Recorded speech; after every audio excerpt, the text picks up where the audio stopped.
السلام عليكم ورحمة الله وبركاته. ازيكم عاملين ايه؟ يا رب دايما بنعمة وصحة وستر. بعد إلحاح شديد جدا عايزين زيوت بديلة الفيلر، عايزين زيوت لنفخ الخدود والشفايف، عايزين زيوت نقدر نستخدمها بمنتهى الأمان. عايزه اقولك ان الزيوت من الحاجات الحلوه قوي اللي بتمتص بسرعه، بس اهم حاجه تكون من مصدر ثقه، لان هي لو مش من مصدر ثقه الوصفه ملهاش اي لازمه.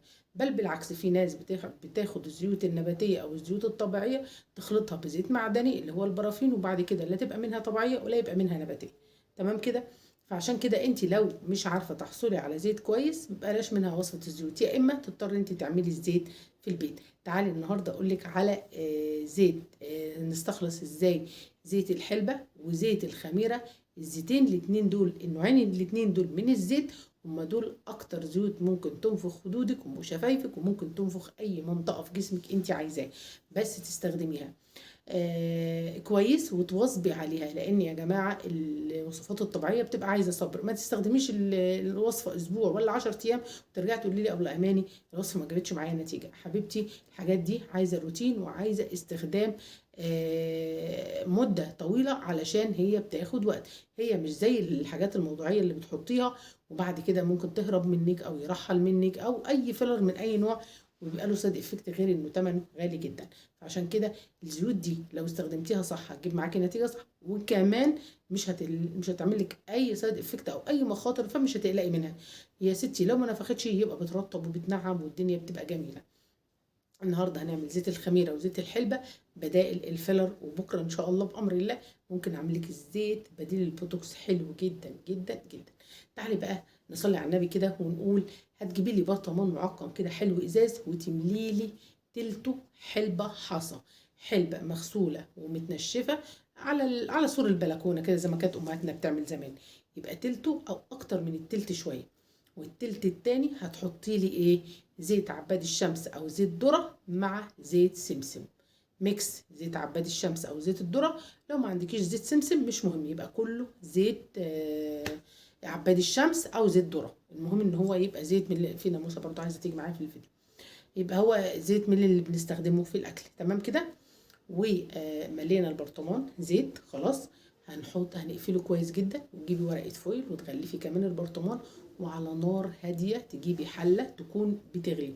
اول ما تغلي توطي النار تماما كانها شمعه، وتسيبي البرطمان بالفويل فيها لحد ما تفتحي عليه وتلاقي لونه كده. شايفه اللون ده؟ لحد ما تفتحي عليه وتلاقوا لونه كده او بيبقى اغمق شويه، لان انا كنت حاطه معاه كنت حاطه حلبه حاجه بسيطه. طيب قبل اماني ريحه زيت الحلبه، ريحه الحلبه ريحه. لو انت عايزه تتخلصي من ريحه الحلبه، حطي مع الحلبه دي، حطي معاها 3 معالق كبار من القهوه. هتعززي الزيت وهيبقى بينعم وبيدي نضاره وانتي اكسده وكمان بينفخ. تحفه التحفه التحفه. يستخدم نفس الطريقة للخميرة.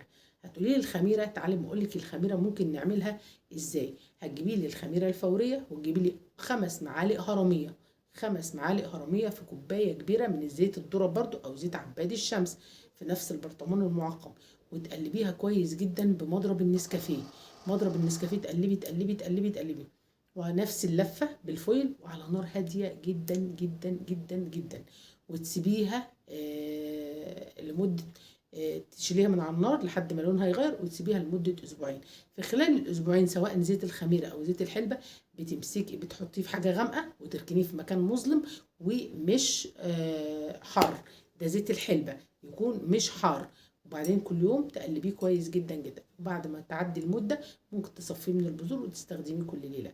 زيت الحلبة في زيت على البارد وفي زيت على السخن. اللي على البارد دوت اللي انا بقولك عليه، يا اما على نار هاديه خالص خالص، يا اما تحطي الحلبة ال5 معالق الهرميه في كوبايه الزيت وتقفلي عليها وتسيبيها في جو دافي يعني في المطبخ، وتلفيها بحاجه غامقه وكل يوم تقلبيها وترجيها.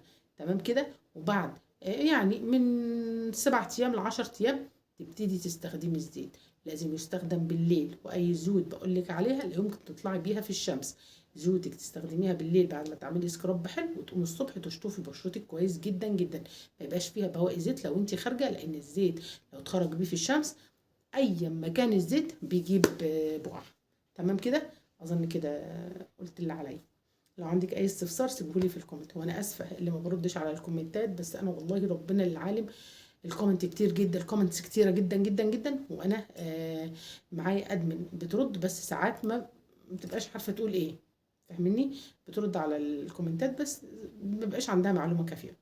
سامحوني، ومعلش برضو مش قادره اتكلم عشان مصوره بالليل وكان عندي شغل الصبح، وقلت لازم النهارده بناء على سؤال ملح جدا جدا نعمل الزيت الحلبة وزيت الخميرة. ويا رب دايما اشوفكم كلكم في اسعد حال، وشكرا ليكم والكلامكم الحلو.